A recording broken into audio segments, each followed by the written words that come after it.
मुख्यमंत्री की ओर से क्या कुछ कहा जा रहा है, मुख्यमंत्री मनोहर लाल को आपको सुनवाते हैं। कोई अन्य सामाजिक संगठन होते हैं उनसे जुड़ा रहता है।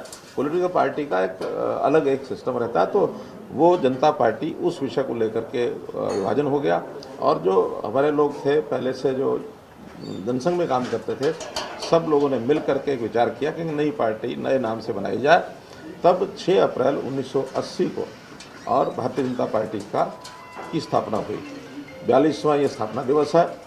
बहुत एक संघर्ष के बाद, बहुत कार्यकर्ताओं की मेहनत के बाद और एक जीवन में शुचिता लाते हुए और इस पार्टी को एक प्रकार से इसका स्थापना भी हुई और आगे भी बढ़ते बढ़ते आज 42 साल के इस यात्रा में भारतीय जनता पार्टी दुनिया की सबसे बड़ी लोकतांत्रिक पार्टी आज बनी हुई है।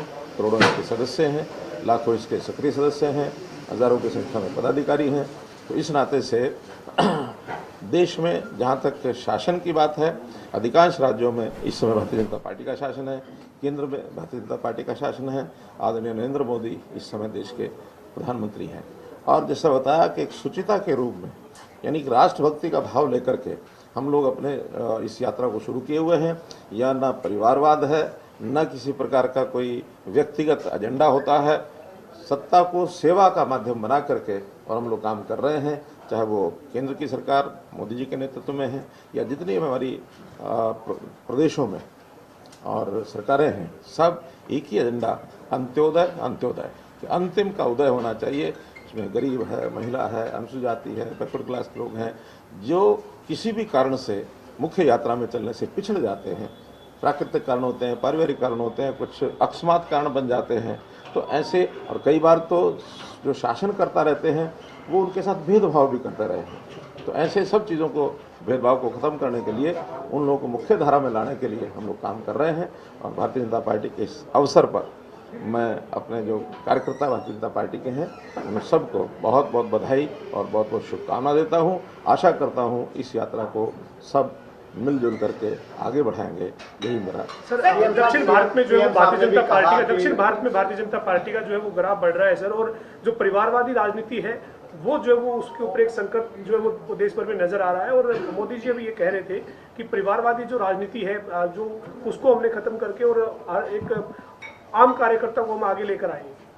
देखिए, कुछ दलों में जो हम देखते हैं परिवारवाद की राजनीति हावी रहती है। जनसंघ से लेकर के भारतीय जनता पार्टी के समय तक किसी भी प्रकार की ऐसी कोई राजनीति हावी हमारे यहाँ नहीं रही है। हम शुरू से ही ध्यान रख के चल रहे हैं। लेकिन अब जनता समझती है कि वंशवाद, परिवारवाद ये अपने ही लोगों को ले दे करके लाभ पहुंचाने के नाते से सत्ता का उपयोग करते हैं।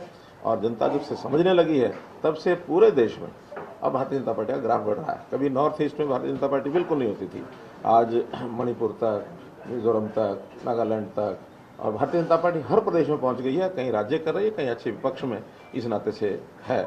और दक्षिण में भी सबसे पहले कर्नाटक तक हम पहुंचे, कर्नाटक के बाद वो आगे भी तमिलनाडु, केरल, गोवा में हमारा अपना राज्य है, कर्नाटक में हमारा अपना राज्य है। तो ऐसे स्थानों पर भी धीरे धीरे आगे बढ़ रहे हैं। एक समय था कि हम अपने इस तरीके से काम बहुत मेहनत से करते ही हैं, पार्टी के नाते से हमने अपने आप को बढ़ाया ही है।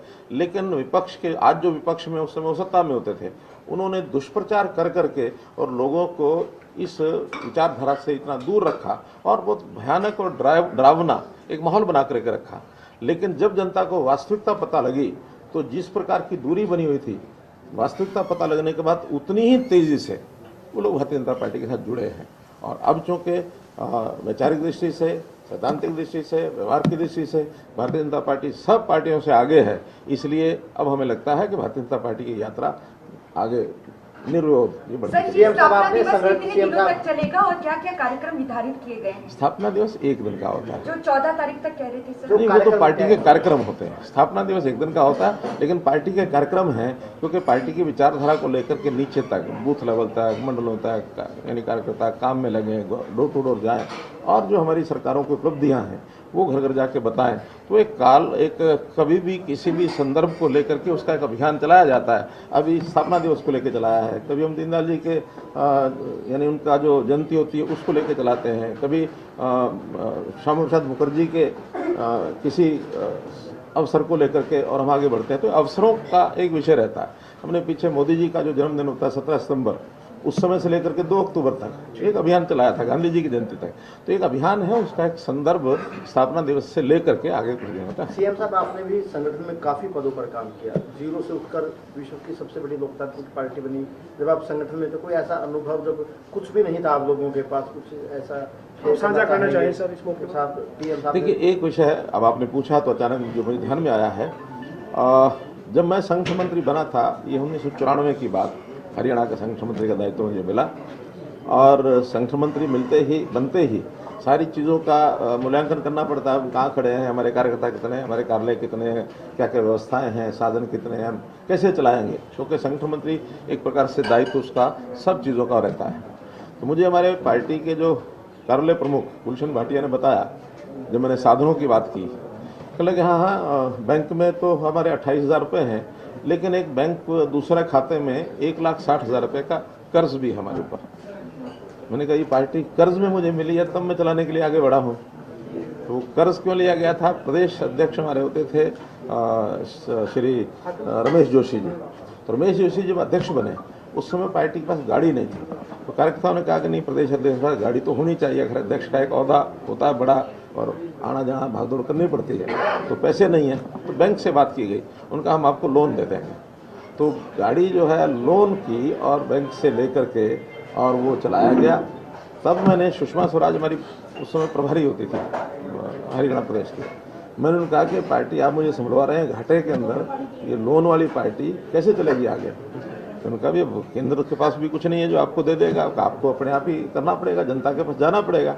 अब जनता के पास कैसे जाएंगे, कोई बहाना चाहिए। तो उनका एक काम मैं कर सकती हूँ, उस समय अडवाणी जी राष्ट्रीय अध्यक्ष होते थे, आदरणीय अडवाणी जी के 2 दिन का समय आपको लेके देती हूँ, और उस 2 दिन में आप ऐसा करिए, 4 बड़ी बड़ी सभाएं कराइए और उसमें थैली भेंट का कार्यक्रम करिए। और उसमें थैली भेंट में एक हिस्सा होता है सबका, मंडल का भी, जिले का भी, प्रदेश का भी, केंद्र का भी। उसके अंदर जितना आपको प्रदेश का हिस्सा मिले उसमें से कर्ज उतार दीजिए। हमको भी लगा रास्ता आसान है। 2 महीने में उन कार्यक्रमों की तैयारी कराई और वो जो लगभग हमारे पास ऐसा कोई 20 लाख रुपया सब जगह मिला करके इकट्ठा हुआ, लेकिन हमें उसमें से प्रदेश के नाते 3 लाख रुपया मिला। बाकी केंद्र का, जिलों का, मंडलों का सब बढ़ जाता है। उस 3 लाख में से हमने 1,60,000 रुपया कर्जा उतार दिया। बैंक वाले कहते हैं हम तो एडवांस कर्जा नहीं उतारेंगे। हमने कहा हमने तो उतारना है, लेकिन 10,000 रुपया एक्स्ट्रा लगेगा। मैंने कहा वो भी ले लो। हमने 1,70,000 दे करके वो खाता बंद कराया और फिर पार्टी को आगे चलाते चलाते आज प्रभु कृपा है। धन्यवाद। बहुत शुक्रिया।